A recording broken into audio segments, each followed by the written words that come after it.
I had to record an ad while I still had the stash. You know, that's why our advertisers pay the big dollars. Our first one, of course, Squaring Around is proud to be brought to you by Elite Sports. It's the only apparel company that's got our official podcast gear. If you want to support the show, buy a hat, buy a sweater, buy a jacket, buy a baby's onesie. We got it all. EliteSports.com. Use code SQUARE at checkout.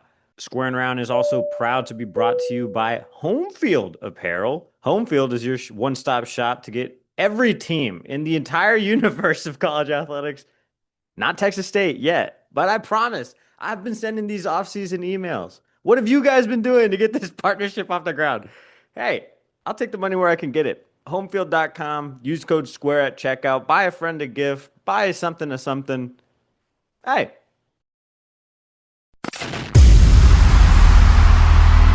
Tired of winning the tailgate, but losing the games? We can't help that. But we can tell you what the hell is up with each team and what's going on across sunny San Marcos. Texas State fans, get on your feet. You're listening to Squaring Around with Jacob Rodriguez and Andrew Zimmel.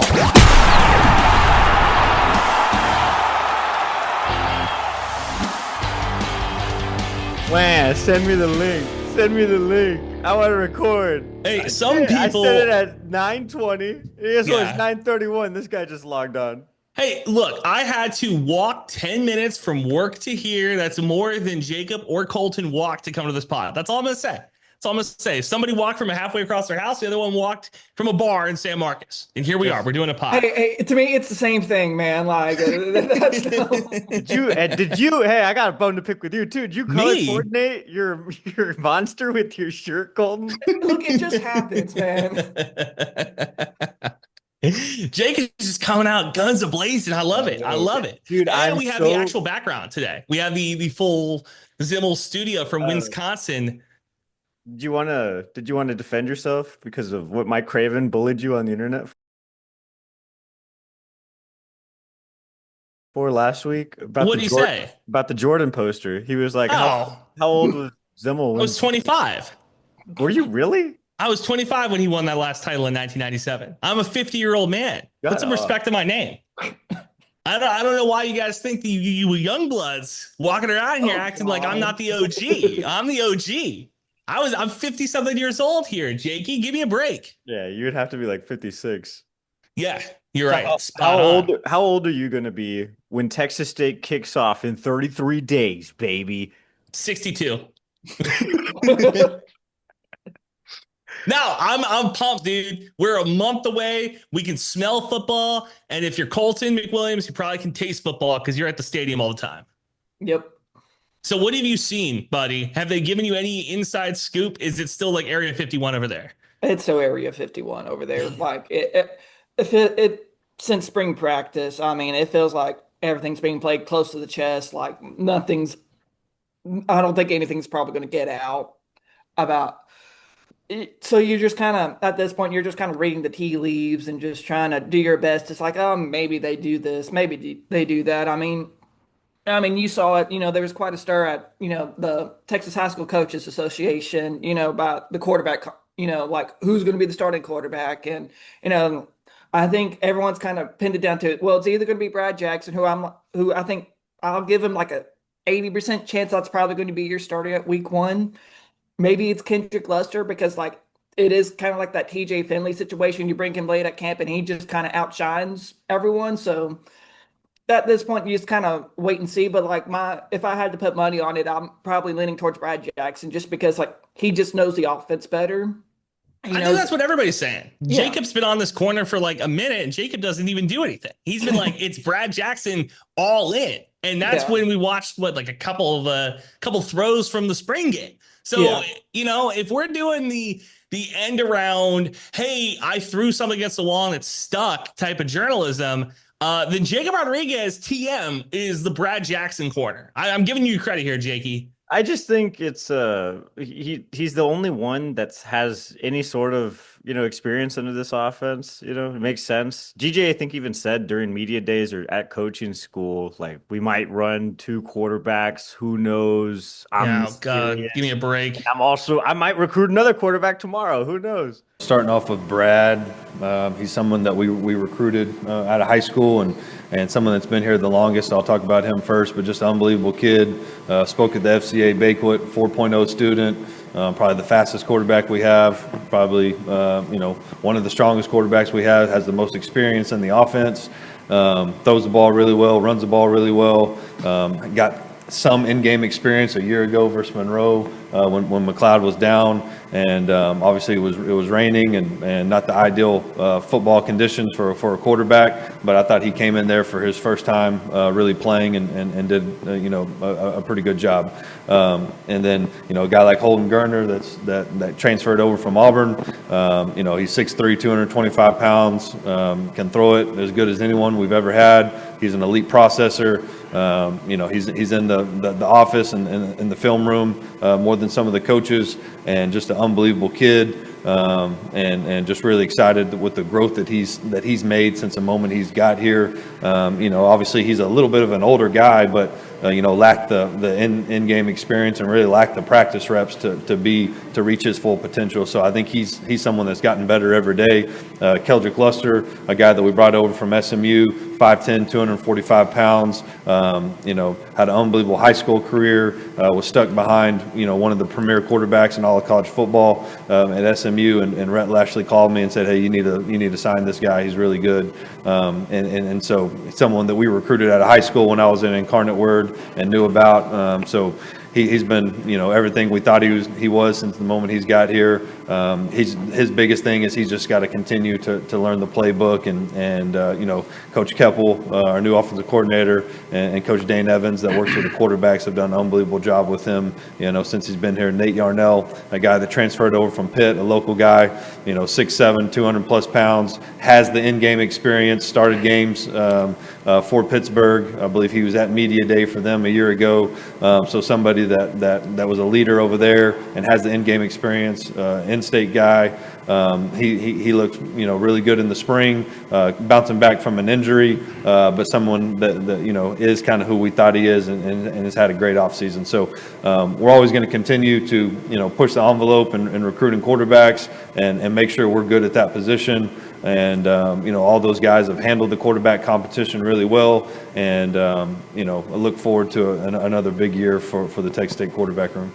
So here's my take, and I've thought about this for the last couple hours. So it was TJ Finley, who had really no concept of the playbook. We kind of installed while he was like the starting quarterback. And then it was Jordan McLeod, again, kind of comes in late. Brad Jackson should be the best quarterback that we've had in the GJ Kenny era, because he's had the most time to learn this playbook and watch these other guys. Jordan did play in the spring, though. I will say that. Jordan did come in spring practice. So he had a full practice year of trying to learn the offense.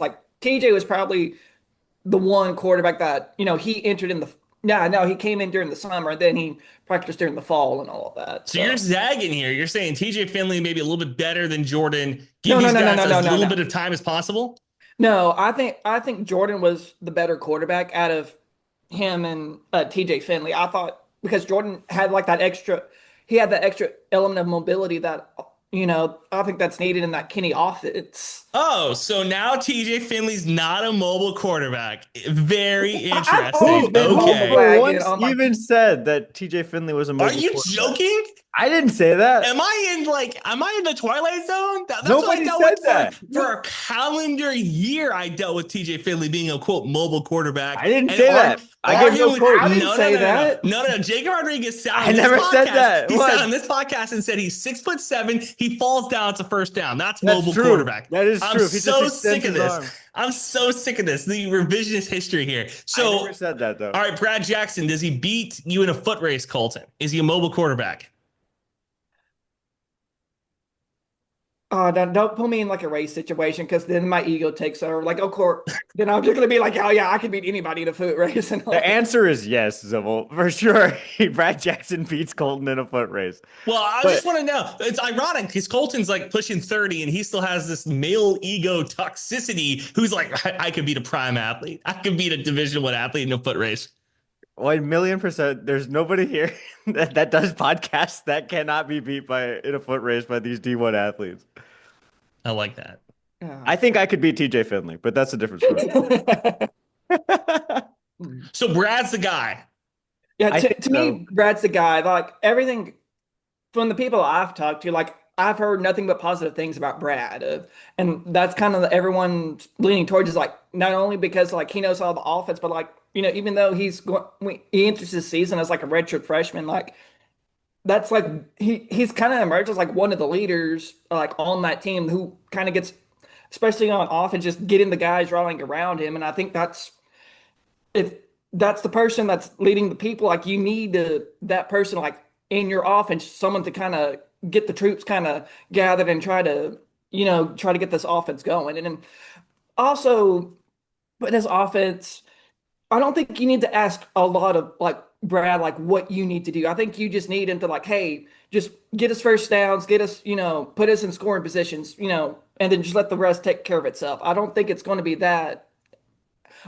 that leap is going to be as big as I think a lot of people are talking about. Like, and maybe that changes when Eastern Michigan comes. Like I said, we haven't seen this team play against a different colored jersey. So, like, I think that Eastern Michigan game is going to tell us a lot, like what this offense is going to be, especially with a new quarterback, a new offensive coordinator, just kind of like a lot of new faces. I was in Walmart the other day, boys, and they have the preview issues out in the stands. And of course, I went from SEC country to Big Ten country, so now I have Big Ten cover people on the cover. But I was flipping through one of the mags, and I was looking at Eastern Michigan because I was like, okay, is this team any good?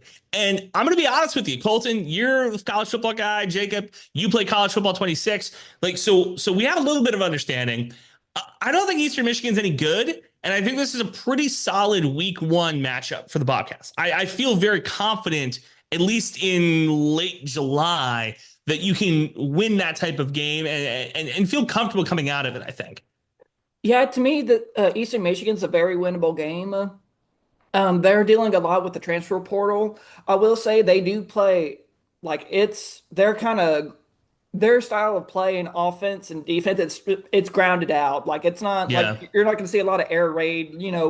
Throw up a million points. Like they're going to try to ground it out, make it like a 20-14 like football game. Like they're going to try to make it as ugly as possible. And so I think that's going to be like it's going to be an interesting contrast of styles because like Eastern Michigan's more like your ground and pound. Texas State's like air it out, score a million points. So I think that's going to be a really interesting matchup. But I do like the Bobcats, especially then you are at home. Like Eastern Michigan's having to fly down here, and also like I said, Eastern Michigan's having to replace a lot more than what Texas State is having to replace. So I kind of put it, and it is a very winnable game. Like Eastern Michigan's not like a world. It's not even like your Miami of Ohio's or your Toledo's or your Ohio. I'll So be it's not, honest. If Texas State struggles against Eastern yes, Michigan, and Jacob, yes, this is a good yeah. segue for you. If they struggle against Eastern Michigan, I would be concerned about the next couple weeks for Texas State. If they come out and they win a grounded out 28-21 game at home in week 1, I'm expecting at least a double-digit score here. If this team struggles against Eastern Michigan, number one, I'm not even going to be there to see it because I'm going to be at the UTRGV watching the Rally Vaqueros the play their Valley. first Yes, one sir. ever. Yeah. So I'm going to be scoreboard watching the entire time for this one. But I'm going to be very concerned, actually. I think I'm going to zag from Colton, too. I think week 1, we probably won't know a lot about this team, really, still. It'll be Coming week out of 2 week 1? when Texas State plays UTSA that we're going to really find out what's up with this team. Or kind of like last year, when if we lose 2 games, we're suddenly going to be in a very big pickle like we were all So last year. let me ask you. So you're saying coming out of week 1, Jake, you don't think you don't think you're going to know a lot about this team? I think maybe we'll know who the starting quarterback is, but in terms of like what I mean, don't we already know what these guys want to do? They want to play fast, run these huge splits. Like, what are we really trying to figure out? Like, who the guys are? Like, Yeah. they're already on the Learn team. jersey numbers. Yeah, I will say I think that we come out and we know more this year than we've known the last 2 years. And meaning that like I think we come out of week 1 and we have an idea of what the running back room is going to look like because that's still a very big question mark. Lincoln Perry seems like he's in a Frank Harris role almost, where he's like a liaison between the team and businesses in the community. Doesn't even seem like he's playing football this fall. Like I don't know what is going on there. I've seen more videos of him at I don't know businesses. what the hell you're talking about. No. Lincoln Perry? You're just Are you kidding me? Shit Are you up. joking? Every time I open Instagram or Twitter, I see a photo of him with a business owner. Like I don't see any other player doing that. Well, no, he's basically in the Joey Hobart role last year because like Joey did the whole. I saw fewer photos of Joey Hobart in the offseason than I've seen of Lincoln Perry in the last week. Are you guys? Are we not on the same side? Better branding, bro. What do you mean? I think that I don't. Let me say this: Lincoln Perry is running back blank on the depth chart coming out of week 1. I mean, in week 1 for sure one. Out of week 1, that's the question. I'm saying RB3. I bet you there's 2 running backs on this roster, and I couldn't tell you which 2, but there's going to be 2 running backs on this roster who get more touches than him in week 1. I really like the guy from UNLV, but I am also the guy that's been wrong about the starting running back role for 3 years in a row. Well, like we said, we thought that Lincoln was going to be number 2 or number 1 last year. And why would I think coming into this season, maybe I'm way off, but I do think that he is playing a liaison role more than he's playing football this fall. What do you mean by liaison? Because I feel like the guy that you are sending out to the community, the guy that you're putting up as like a, hey, you want to spend NIL money with us? This is the player that we want you to talk to. That's what I mean. Like he's kind of Lincoln's basically like low-key kind of the face of the program, at least for this season. Like that's the guy you send to go talk to. Like he's the guy you send to all the local business. Like he's the face of NCAA 26 too. But are you expecting this guy to be an impact player for your team? Well, here's the thing, like when you look at all the running back, like Lincoln's probably the one that's got the most experience. Like, yes, he's got the injuries, but like he's proven, like, I mean, look at the North Texas game. Like, Yeah, no, that's fair. Yeah. And UTSA, but he was going against number 2. He had a lot of really good games. Okay, but very good games does not equate to a very good. I'm just saying. Also, I don't even think. I mean, it's the same year in the Sun Belt. He's returning healthy. Like, what do we have to be concerned about? What is your big? I'm not concerned. I'm just saying that this is a guy who is going to be more of a representative diplomat than as an actual player. Like, but here's the thing with this running back room. Like, it's really good. No, it is really good, and like. And I think during the season, it may be a situation like you just ride with the hot hand. Like maybe Lincoln has like a 200-yard game against Eastern Michigan, and then they just ride. Let's put our names on it. Colton McWilliams is having a 200-yard game. You're putting 200 yards on Lincoln Perry in week 1. Sure, let's run with that. We'll run with that. Jacob? 200 yards on Lincoln Perry in week 1. I'm going to bet the under. I think it's more of a shared back situation for sure. I'm not saying I don't like Lincoln Perry. I like Lincoln Perry. I'm just saying that when we go through by week 4, halfway through the season, we're going to be looking at this as, okay, there's 7 guys on this roster who are super impactful players, and I don't think Lincoln Perry is going to be one of them.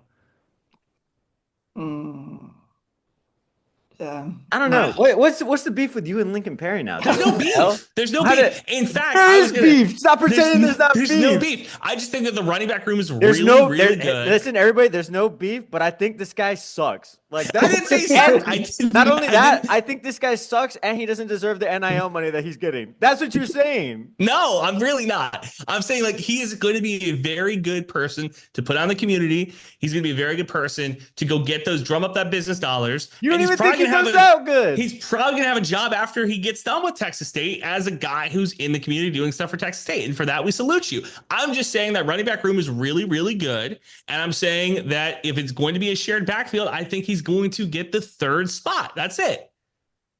Like, there's no beef here. I like Lincoln Perry. And in fact, Texas State fans should be really excited because if he's the 3rd running back, that means the running back room is jam-packed with talent. And I think it is. So I feel pretty good. But we said that last year about Lincoln Perry because like when they brought in all those running backs, we didn't even think Lincoln Perry was going to be in that number one and Again, this revisionist history. I swear to God, Lincoln Perry came off the injury, played last season, and I had Jacob in my ear telling me he was going to be running back number one throughout the year, and I bought it. So I never said that. Again, yes, I don't know did. where you're getting this. Did you have a bad dream last night? Oh my God. Ishmael Mahdi was on the team last year, everybody. Everybody remember that? Yeah, no, he was. And he was really good. I never once said anything about Lincoln Perry. But I thought he had a great story coming back from an ACL injury. That's why we did the show with him. That's why I had a feature with him with Dave Campbell's. But the team sucked so bad. And they didn't suck. They lost 2 weeks in a row. And I wrote an article. And then 2 weeks later, I had to update it with like 50 more yards for Lincoln because he kept getting touches. And things kept going bad for the team. Just saying. So, impactful rooms. Which one is the most impactful, Colton? Oof. I'm a Lincoln Perry fan, I think, at the end of the day. And I like Bobcats that are actually Bobcats. You know, he's hashtag, well, I mean, he was a portal addition, but he spent a lot of years at Texas State. Actually, like, what, 3 now? And he's going to be in a Frank Harris role next year. And he's probably going to be better at it, too, going out in the community and getting money. Like, I don't think Frank does anything for UTSA. Like, I haven't seen him in any Sierra commercials. So, honestly, Lincoln Perry's already on a better path than that. Now, just so you know, because this guy's already out of touch with the San Antonio market, Frank doesn't do anything with that anymore. He works for a car dealer, I think, doing something else. Is it in Sierra? I want to see it's like private equity, but it's not in Sierra. I do think Lincoln Perry, oh man, that's tough. Because to me, in that running back room, I think it's going to be shared between like 3. I think it's going to be Lincoln Perry, Terrence Burgess Jr., and then a Greg Burnell. I think those are the 3 guys that are going to that's going to be the most impactful. And I think it's just going to be passed around between I think those guys I don't think there's going to be like a definite number one. I think it's just going to be like shared between those 3 guys. Those are going to be your main hosses running, that's going to be the workhorses of that offense. So I don't think it's going to I think they're going to run I love Lincoln Perry. I do think they're going to try to put Torrance and Greg in those roles, but I don't think it's going to be we're just going to shove it on one person. I think it's going to be those 3 backs are going to try to get the load, and whoever has the hot hand, maybe someone has a big game, they're just going to ride that hand, and then maybe the next game it's another running back. I think that's how this season's going to be. It's whoever has a hot hand during that moment is going to get the most touches, and then maybe it switches throughout the season. I do think because of Link's seniority on the team, we've done this before. His coach cachet, he gets the nod as RB1 week 1 for sure, and he might even get the benefit of the doubt in those short yardage situations. Not to boost his stats, but to boost his cachet with the team, to remain in that captain role too. He's already a captain. He was named a captain at the bowl game for next year. Isn't that wild? Diplomatic immunity. Diplomatic immunity for sure. That's fine. This is Andrew's thing, is that he hates Jar Jar Binks. Misa propose that the Senate give immediately emergency powers to the Supreme Chancellor.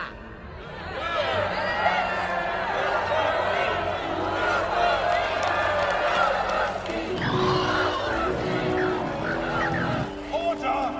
We shall have order! And Jar Jar Binks was made a senator in the Galactic Republic, and that is what's happening right now. So you're comparing the Lincoln Riley to Jar Jar? Lincoln Riley? Who the hell? Lincoln Perry, I'm sorry. That's who you're comparing him to? I mean, you've made this a farce now at this point. I'm just asking. Nobody had beef with Perry except I don't have beef with Perry either. There's no beef. I'm just saying, I'm stating facts. There's that I've seen him on.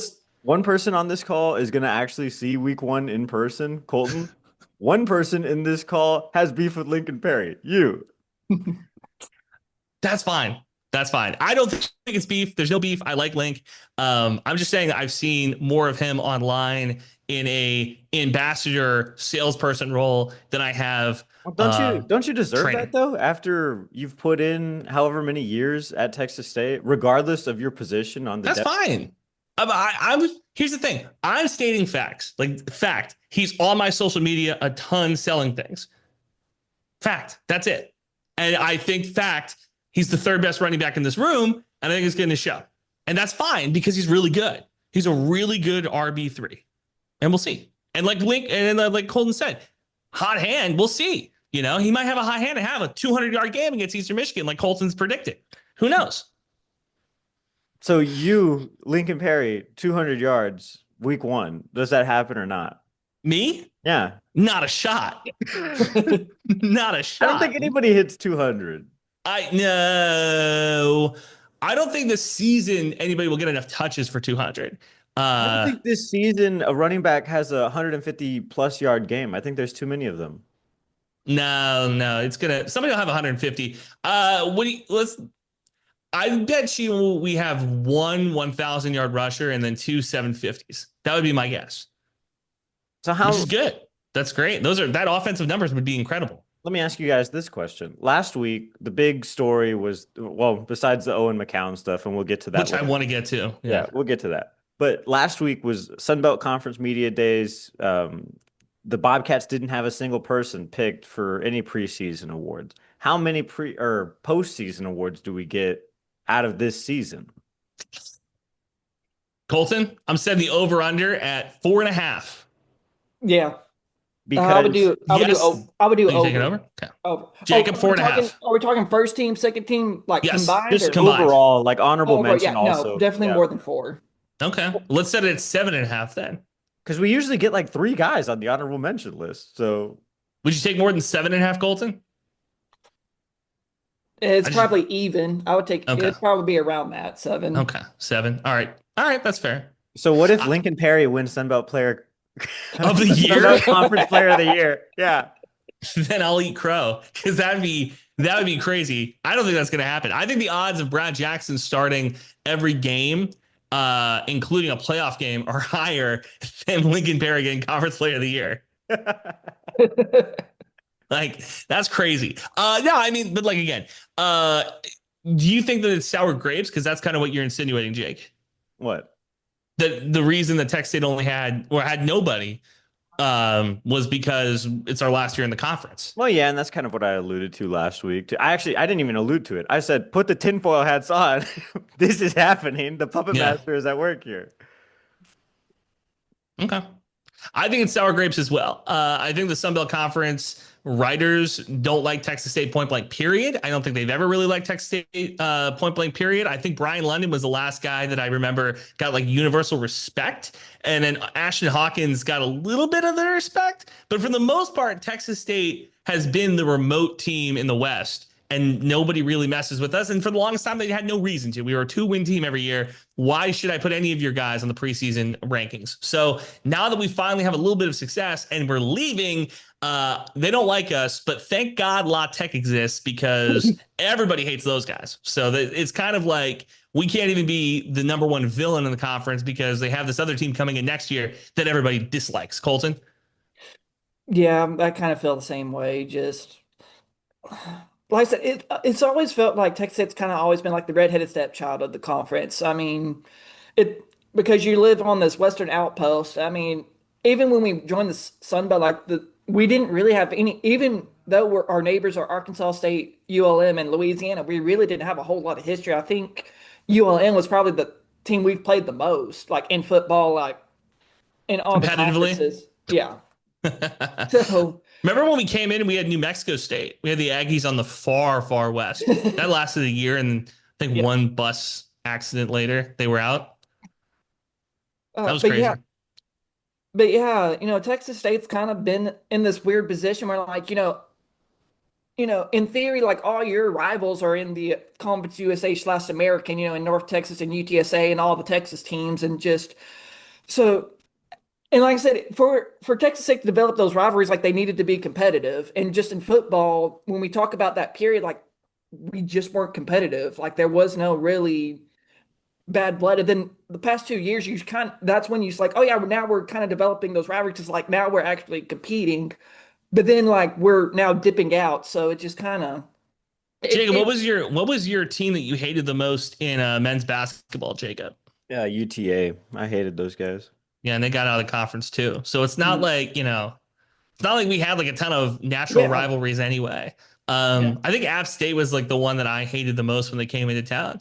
That was the team that I was like, oh, because they were good too in men's basketball. So I don't know. How many times did you see them play in person? App State and Texas State. Yeah. At least once because we were there together for it. At least once, and boy, I hated them that one time they. No, I mean like I'm saying You're ridiculous, man. Oh my God. What do you mean? They came to Strand like what every other year, so at least we saw them in the regular season twice, and then we went to a playoff game at Strand. The last game of the year in 2020 was against App State. So I'm saying you and me have seen them in person at least once. That's what I meant. I didn't like App State. What can I say? I'm just saying. What you said UTA, which is like the exact same thing. What do you mean? UTA, I think universally more people would hate UTA than App State. They won the conference a bunch of times too. They had one of the number one scorers in the country. You know how ridiculous it is for them to have that guy? Nah, it's not that ridiculous. They had a good program. They have a really good basketball program. What is that guy doing now? Playing in Suzhou, China. Is it really? Do you know Hong Kong? You know how Hong Kong is I found this out today. It's the most it's the most expensive city to live in. Really? Yeah. It's that, and then it's like Sydney, Australia, and it's like I think LA. Where like when you compare like housing prices, food prices, everything, it's like I'm surprised Hong Kong is like that high. I've never thought Hong Kong would be number one. That's gross. So, anyway, the Spurs are playing a Chinese team actually this year. Shout out. No, they're hosting them at the Frost Bank Center. When Wimby goes overseas, he's making those connections. He's doing his Lincoln Perry. He's the Lincoln Perry of the Spurs. Pretty much. He's an ambassador. Colton, what's the team that you hated the most in men's basketball? Men's basketball? No. I will say, I've always had beef with Louisiana. Like, I've never liked Louisiana for. Dude, yeah, you and Jacob both. Dude, I hate the Cajuns, honestly. It's still ULL. It'll always be ULL. It's still ULL in their damn charter for the school. Colton, for the last 3 years, I've had to tell him they call themselves Louisiana, and he'll go Louisiana Lafayette. It's like they call themselves Louisiana. It's like it's Louisiana Lafayette. I'm like, when we play them week 6 or 7 or whatever, I haven't even really looked at the schedule. It's still going to be the University of Louisiana Lafayette to me, baby. Yep. I almost got a job in Lafayette when I was in North Dakota. That was one that I interviewed for. If they want to get rid of the Lafayette brand so much, then how come Visit Lafayette still advertises with the damn Sunbelt? I'm not gonna. Got me. Look at that. Jacob is like a jujitsu with the mind games. He's like, why do you have ad dollars from the city that your campus is in if you don't want to be called Lafayette anymore? You got him. Nobody in New Orleans likes the team. I've talked to many alum from LSU. They're like, they need to shut up. They are not. You talked to alumni from LSU, a different school. Yep. What they thought about Louisiana. Nobody likes them. Nobody likes them at all. And guess what? I asked your ex-girlfriend what she thought about you, and she it's like, great, good call. Like, edit this. Oh God, this guy. She just gave me a call right now. Recorded Squarin, bro. Ears are hot, brother. I get it. Yep. She's like, you're teaming up on Symbol. I understand. All right, let's talk about McCown and that damn cheater. Wait. Colton, before we go to that, this is actually kind of a natural segue into some stuff that Colton's been working on. Colton, you have kind of like a series of articles coming out. I think the first one already came out. It came out on Sunday, right? Yes, came out on Sunday. And so just explain to the people what you're doing and where people can find your work. Yeah, so I'm currently working on, it's a series of articles covering the 20th anniversary of the 2005 season. And when you look at 2005, to me, it's maybe when you look at the history of like Texas State football, it may, to me, 2005 is one of three, probably the most historic and most important seasons that happened at Texas State. First one, obviously, is the 81-82 seasons, which I just kind of combined together because like that's the one where they are Palm Bowl champions. Even North Dakota State, you just combining our national championships. Well, they're just one and the same because they win the national championships and it all spurs into us going into Division I. All right, that's fair. Yeah. And then the other one is 2023, the 23 season, the year they finally make it to a bowl game. They beat Rice. They almost sell out of the First Responder Bowl, drink all the beer in the stadium, and it basically that also. I don't think that if you don't have that season, you don't have what's happening right now. But I don't think you don't have 23 without having 2005. I think 2005 is because when you talk to everyone, 2005 is really what spurs Texas State to make the jump to FBS. That was like it was the vision that everyone kind of saw as like, this is possible at the FBS level. And if you don't have 2005, you probably don't have KDEP coming to Texas. I don't think without 2005, I still think Texas State is just now joining FBS. I think they're in the same position as Sam Houston State. Like, I think if 2005 doesn't happen, the 2010s, they're still in FCS, and I think they would and everything we see now wouldn't have happened. Like, you're gonna hate me here. Oh, okay, all right. I think the worst, if what you're saying is true, that 2005 is the reason that we got into the FBS when we did, and the 2010s. I think a lot of people would rather be in the spot Sam Houston State's in, winning a national championship, not having 2 intense seasons. I don't know. I think that you're probably right about 05, and I'm really interested in that because I'm all in on that. But also, I think that there's a world where people are like, wait, you're telling me we didn't have to deal with like everybody making fun of us for a decade?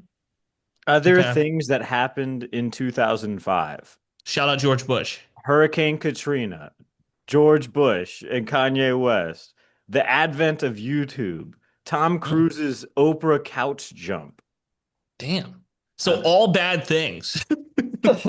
Guitar Hero. Guitar Hero came out in 2005. Again, not a great thing for society. The beginning of Brad Pitt and Angelina Jolie romance rumors. Ooh. That ended in alcoholism and abuse. So again, Texas State winning, man. It seems like that's the only silver lining to the year of 2005. Oh, but well, Colton, that's great. But going back, so like what part one, like they released Sunday, it's telling like how did we get to 2005, and it's basically everything between 84 to 2004. We're talking about the entire year they're in FCS, and things aren't.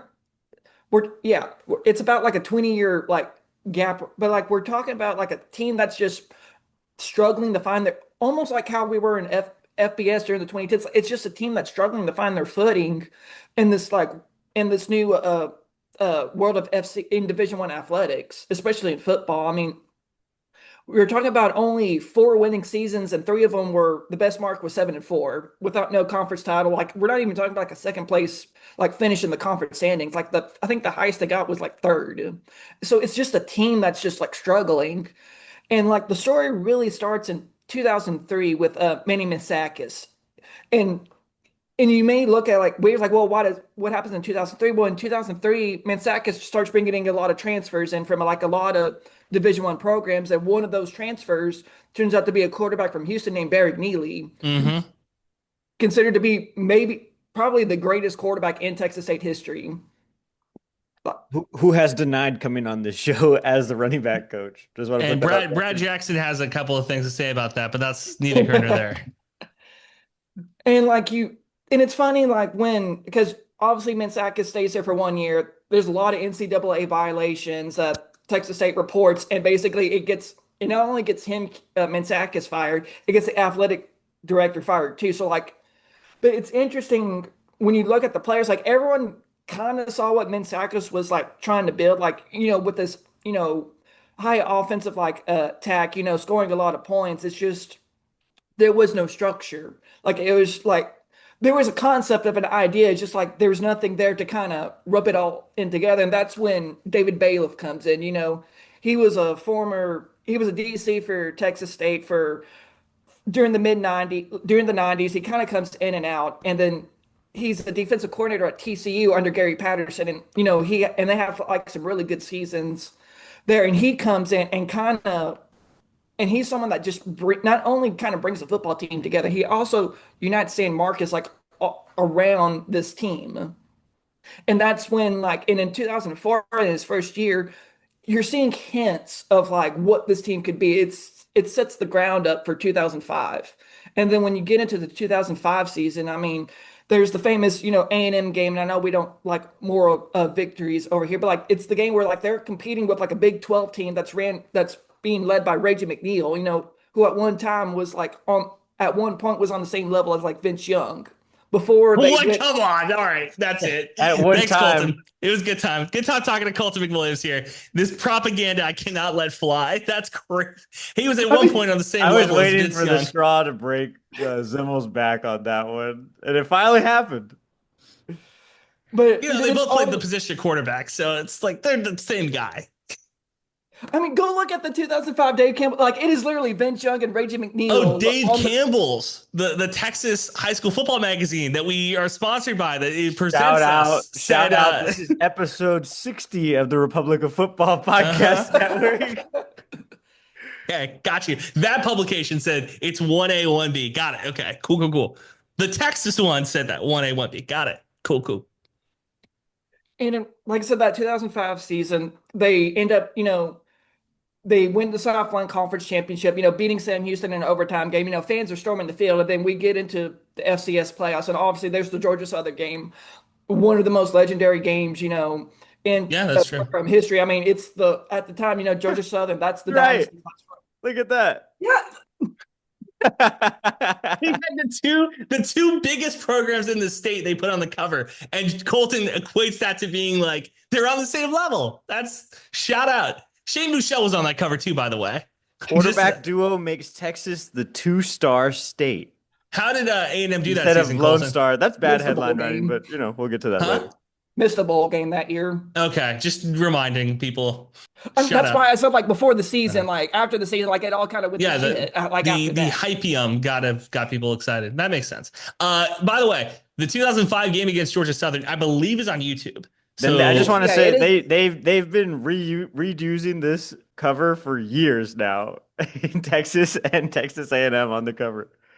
It's, you know what? That 100% got somebody to buy. And then, by the way, I'm shocked they didn't put Elko on your cover this year, Colton.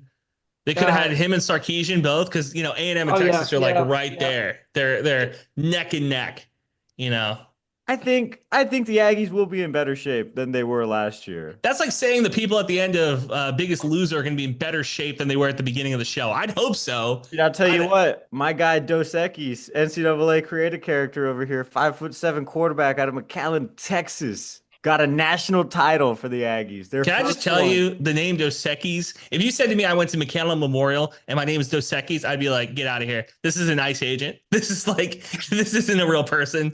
I know. It's a player I made on the It's internet. a player. That's an awful name. I got offered from Texas State, but again, GJ recruits too many quarterbacks. Couldn't go there. Didn't want to play the mini games. No thanks. Is GJ Kenny's over quarterback compensation ruining Texas State fans' enjoyment of video games? Next on Squaring. I'm not saying it isn't. I mean, I am saying it is, to be honest. But Colton, the video is on YouTube, I believe. Am I wrong about that? You can watch the entire 2005 game against Georgia Southern on YouTube. Let's insert it right here, Jacob. the entire game right now. Happy times in San Marcos, Texas. For the first time, Texas State is in the Division I AA championships. They take on the Eagles of Georgia Southern. Eagles legs. We're gonna get you. Go Bobcats!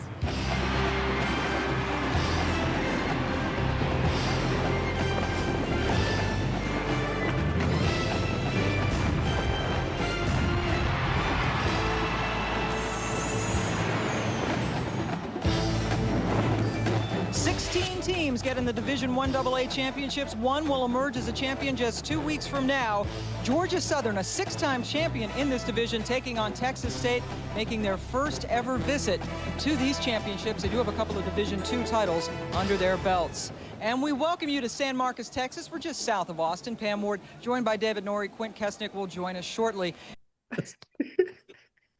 Welcome back. Huge game for Texas State. Very nearly balled out Colton. It was incredible. Oh my God! I'm gonna make a highlight video just based off that fact that the YouTube video, Eric Neely highlights. I could just cut those. 100%. Yeah. No, his performance against Georgia Southern, probably the greatest performance like from a Texas State player that someone like single hands like get on my back. We're gonna win this game, and like they come back from like Ooh, this massive deficit from in the fourth quarter, and you know they Nash stun Jones erasure.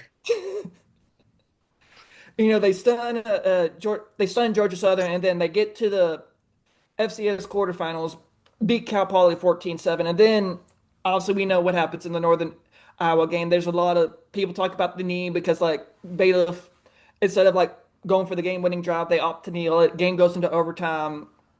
You know, Northern Iowa gets the field goal. Texas State throws the interception, and that's kind of how it all ends. But what you really see, and even though, like I said, really great season. You know, it's the first conference championship since '83. You know, it first 11 win season since the Walker days. I mean, they break so many records with that season, but it's everything that happens afterwards, like 2005, is what really sets it apart because you see, like for the Sam Houston State game, they're bringing in like so many people are watching this game for the Sam Houston. Like they're setting attendance records that hadn't been set since since Bobcat UFCU Stadium had been like first open. Like it revigorated like a fan base, and you saw it grow like through the Georgia Southern game, through the Cal Poly game.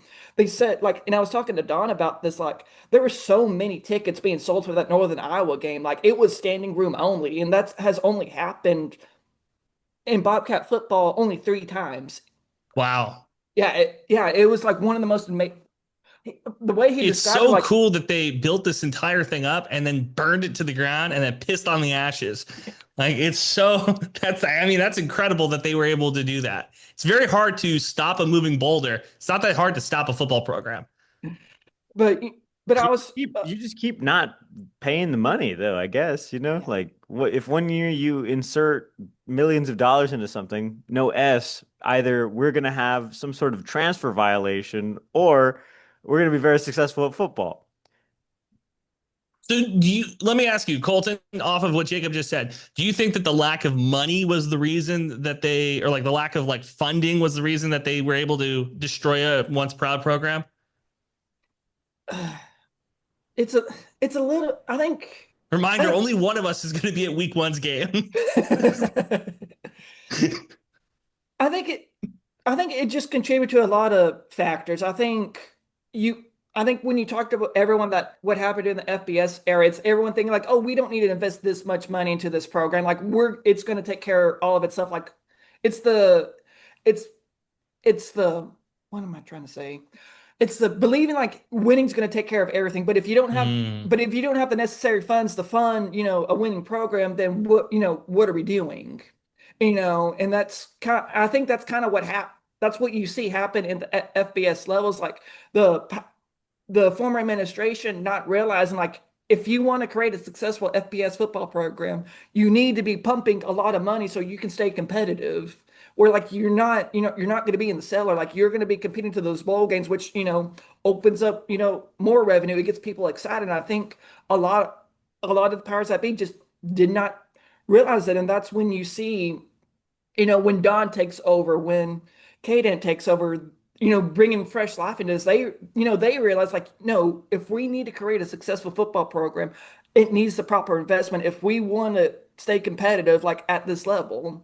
And that's kind of what you saw is like, they bring in GJ Kinney and you see like, that's what spurs like all the renovations, they finally expand the weight room, something that everyone's been poking at, saying like, hey, we need to expand this thing, forever. I mean, there's actually plans being put across that, we're finally going to get an indoor practice facility. This team no longer has to go to the high school to go practice over there. And then it was kind of like the running joke, like between, FBS coach, like Texas State, at the time just did not have the proper facilities. And, you simply can't win unless you hire like someone, And so I think there's a big lack of people who have other things going on in their lives too. Because if anybody who's ever built a house knows that, like, well, I'm just saying the contractor gives you an estimate. You go to Home Depot and you say like, hey, this is the estimate. And somebody at Home Depot is going to tell you that's not right. Like they are guessing it's going to cost $250,000 to build your house. It's probably going to cost closer to $350,000, right? Like if it's going to cost me X millions of dollars to fund an FBS program, probably add another 1.5 to that. because that's just what the going rate is. Plus, I look, this has been an elephant in the room. Nobody's talking about it. I'm shocked that it's taken an hour to bring it up. But the housing crisis of '08 too. Like, I mean, what are we doing here? Like the entire economy collapses and Texas State football collapses with it. Well, this is a mystery that I hope Colton McWilliams can answer for me. Again, as the only journalist on this Zoom call that will be at week 1. But, as a Friday Night Lights fan, the Texas State Stadium is in that thing. And so I was always like, how the hell did we get to like sort of national prominence with this like slight cameo on this show before the coach ends up going back to the Permian Basin and coaching out there again?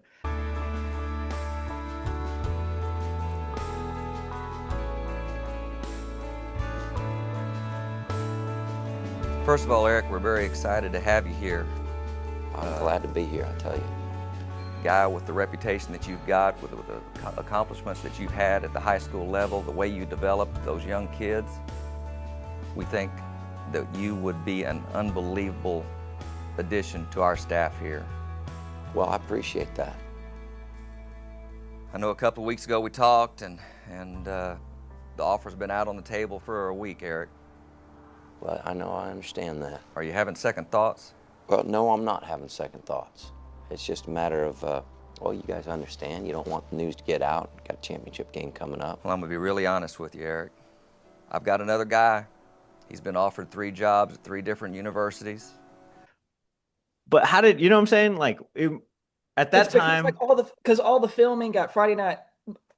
We're talking about the TV show, right? Like, correct. Okay, Yeah, the TV show. At the TV show, it was filmed in Austin. So like the team that they used for Dillon High School, that's Pflugerville. So like they filmed all in Pflugerville, and like Texas State's like right down the road. Just I mean, even in that episode when they're at Texas Methodist, I mean, you see Larry Tice like making a cameo, like making an offer. It's the craziest, like that's what I'm saying. Like, isn't it crazy that like we were right there, sort of? Yes. Hey, shout out! I've been walking around Wisconsin with this Texas State polo on. People are starting to recognize the brand. Just saying. I have a segue to a thing that everybody wants to talk about. Is the housing crisis of 2008? No, the cheating crisis of 2025 for the UTSA Roadrunners. I prayed about this, Jacob. If you guys were not on the internet, last week On3 came out with an article that was essentially like Owen McCown was DM'd by I guess very disgruntled University of Memphis. Yeah. The University of Memphis though? I don't want to. The only team I want to actively disrespect ever is the Louisiana Lafayette Raging Cajuns. I hate those guys. So anyway, the University of Memphis player DMs Owen McCown and essentially gives him a bunch of defensive schemes. He starts talking bad about his teammates and goes, "This guy sucks. You guys will be fine. He's, just throw it here." UTSA wins that game, I think by 8 points. By a score. Yeah. And I think Memphis's #1 receiver also hurt himself celebrating his first touchdown in the game too. So there's a lot of things that kind of went on. But at the American Conference Media Days, and I think leading up to it, Memphis alluded to the fact that UTSA had their playbook. Jeff Traylor and everybody was like, that didn't happen. So when they get kind of caught in this lie, Owen McCown is like, hey, that didn't happen. That's not what we do day to day, blah, blah, blah. Play the clip. Yeah, no, obviously, first and foremost, I didn't ask for any of that information. It kind of, based off my little emoji reaction, you can see it caught me, by surprise of what happened. Like Coach said, the information was completely irrelevant, and it doesn't really, fit, how we take week in and week out, how we prepare. It was like I said, completely irrelevant, and that's all it was. Boom. But also, it is kind of what happened. So, to me, it's like, yeah, they got caught. Will anybody hold them accountable? I don't know. Jacob, we both have very important women in our life, our mothers, and they taught us both cheaters never win, right? And winners never cheat. Damn right. You asked a question about Traylor, like, is he a winner? Because if this is what they're doing, I don't think so. I don't think a real winner would do this. And I've talked to a couple of former college football players up here, played for the Badgers, no big deal. And I was asking them if they would do it. And they said, yeah, 100%. They would 1,000%. If somebody gave them the playbook, they would install that. And they had coaches who would have gone through trash cans looking for playbooks when they were in high school and college. So I get that, right? Like I understand that angle of it. But as a proud Catholic man, I can't stand for this. I cannot sit here and or stand here and say that this is the right thing to do. I think all of the individuals in this story are damned to hell. Like I don't know how else to say it. I think to play this game at media days and act like this thing didn't happen is so insane. Because it obviously did. Whether or not you installed the playbook is a different story. Maybe that'll come to light. It probably won't. I don't know.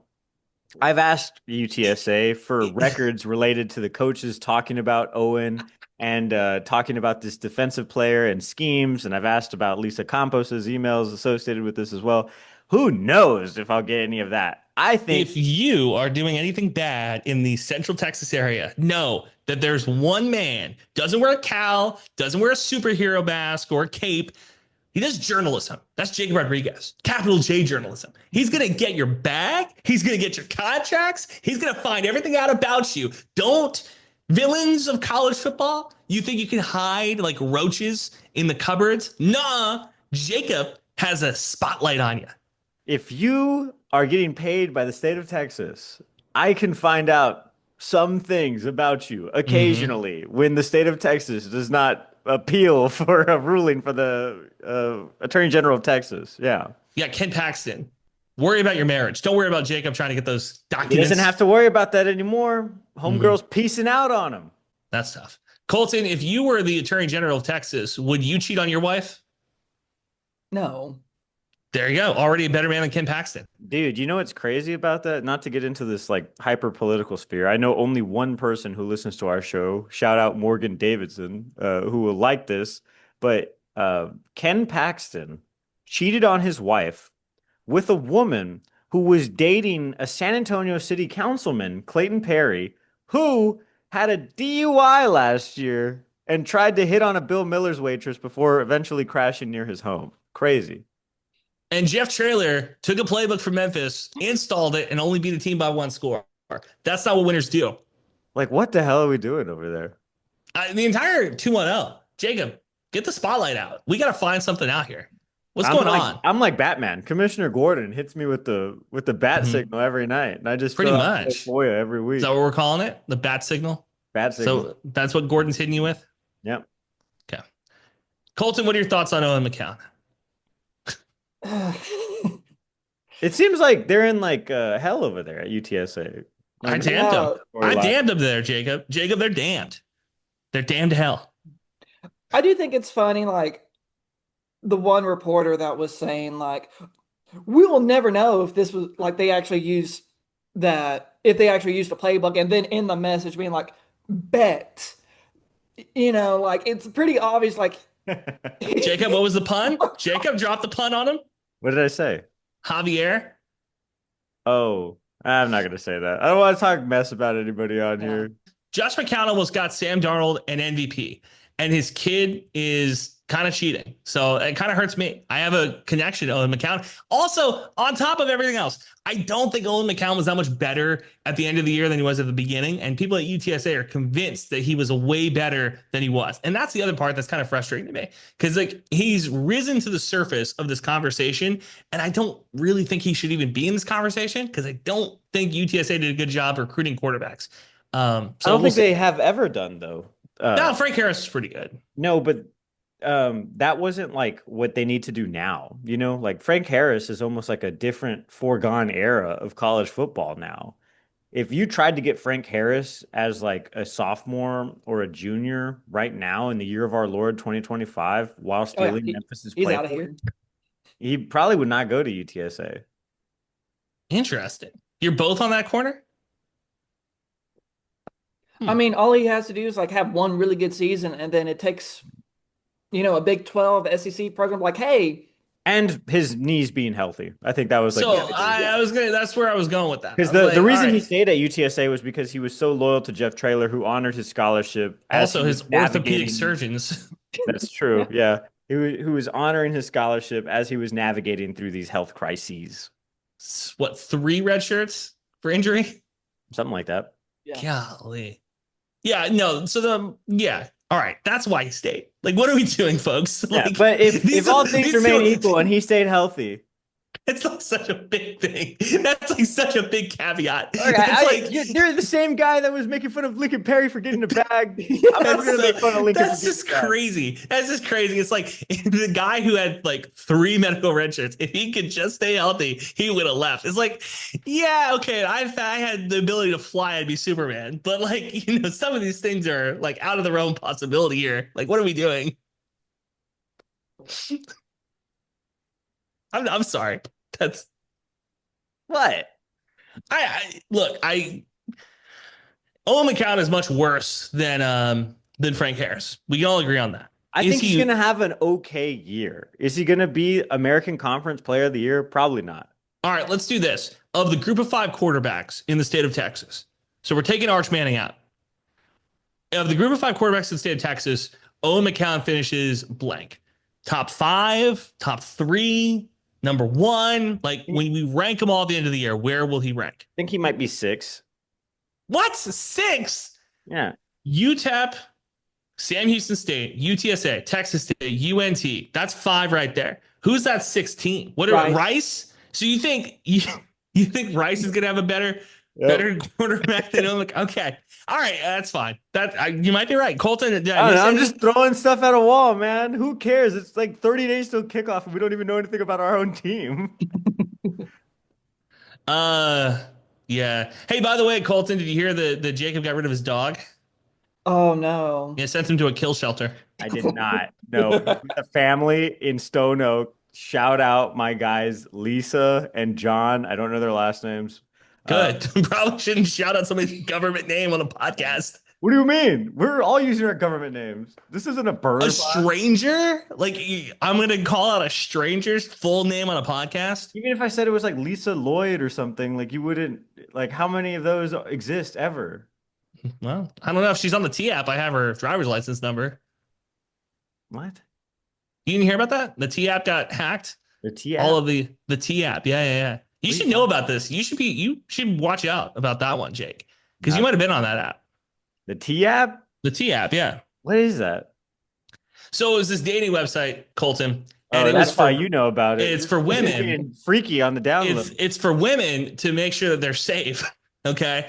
And they go back and forth. It's like, are we dating the same guy type of thing? Well, anyway, why do you know this information? Over like a couple of hours, it wasn't even like a full week, the app got hacked and they had selfies and they had driver's license that were just leaked. And we're talking about thousands of individuals' information leaked on the internet.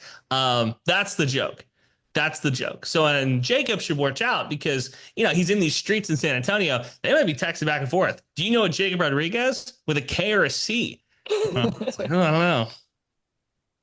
I'm in these streets in San Antonio.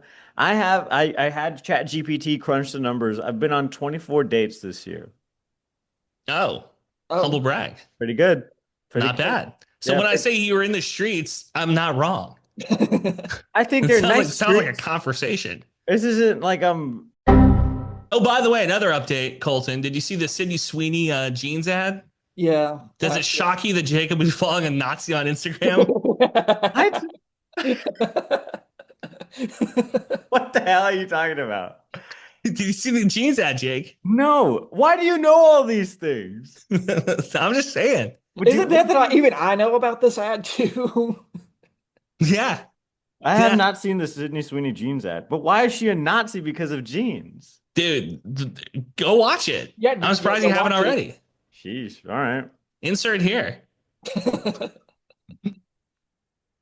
on. Do you want my real reaction to this? Sure. Yeah. Okay. I got like 6 minutes. Yeah. Is it the one where she's sitting down? Yes. Yep. Yes. I definitely won't say that they're the most comfortable jeans I've ever worn. Or that they make your butt look amazing. Why would I need to do that? But if you said that you want to buy the jeans, I'm not going to stop you. But just so we're clear, this is not me telling you to buy American Eagle jeans. Sydney Sweetie. That's very key. You see what I did there, right? No, I don't think that's the right one. I can find it for you. Okay, I was like, what? No. We'll find y'all it. listened to that whole thing, right? Yeah. Did it play out? Okay. Yeah. That was a good play though. I was like, what? What are you talking about? Nah, you'll see. You'll see. Sydney Sweeney is a Nazi? That's what you want to say? From parents to offspring, often determining traits like hair color, personality, and even eye color. My jeans are blue. Sydney Sweetie. Asbury jeans. That's the one I'm talking about. Yep. Yeah. I'm DMing it too. You can insert it here. Yeah, well, so Sydney hell. Sweeney. That's Sydney not Sweeney, a good look. Sydney Sweeney reading copy from maybe Nick Fuentes. We're not sure. But listen, but Jacob follows her on Instagram, so he's locked in. You and I have had this conversation of buying low and selling high. Now everybody is selling their Sydney Sweeney stock. Guess who just got a couple of bars of her bath soap water? That's crazy. That's crazy. Wild. Look, I didn't tell her to do the commercial. What am I, her boyfriend? But here's the crazy thing, Colton, lock in. When Kanye West was going on his tirades, oh god, similar conversation with Jake, similar conversation where he was like, I didn't tell him to make the Hitler song. I was like, listen, at some point we got to get off. We have to get off the Kanye West boat. And at this point, this was a good album. And if anybody wants to debate me, come on. It'll be all right. Well, I appreciate this. This was a lot of fun. Yep. Keep fighting the good fight, Colton. Yeah. Oh, also, I don't know if I told you, I'm now like co-hosting like bingo night on Tuesday nights now over at the Craft House. They were like, well, if Colton's here any longer, he's going to turn into a stool. That's wild. Glad we were still rolling on that. You get any perks from that, Colton? Yeah, I basically, all the bingo wings he can eat. Yeah.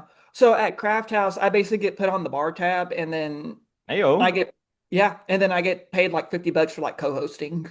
Dude, that's sick. Yeah. What a sweet gig. That's pretty nice. Good for you, man. All right, Jake, I gotta go. All right, I gotta run. Love you guys. Hopefully this damn article I'm working on for DCTF will actually come out this week. It will. I made some actual good progress, though. That's why I sent y'all the link. All right. Yeah, by the way, the link, I need access to it. Yeah, I need access to it too. So I just approved you, Colton. Now I got to approve Zimmel. All right. Okay. See you guys. Bye. See you. We don't need no badges. I don't have to show you any stinking badges. Better not come any closer. Thanks for listening. New episodes out every Thursday. Follow the boys on Twitter. Eat 'em up. Eat 'em up.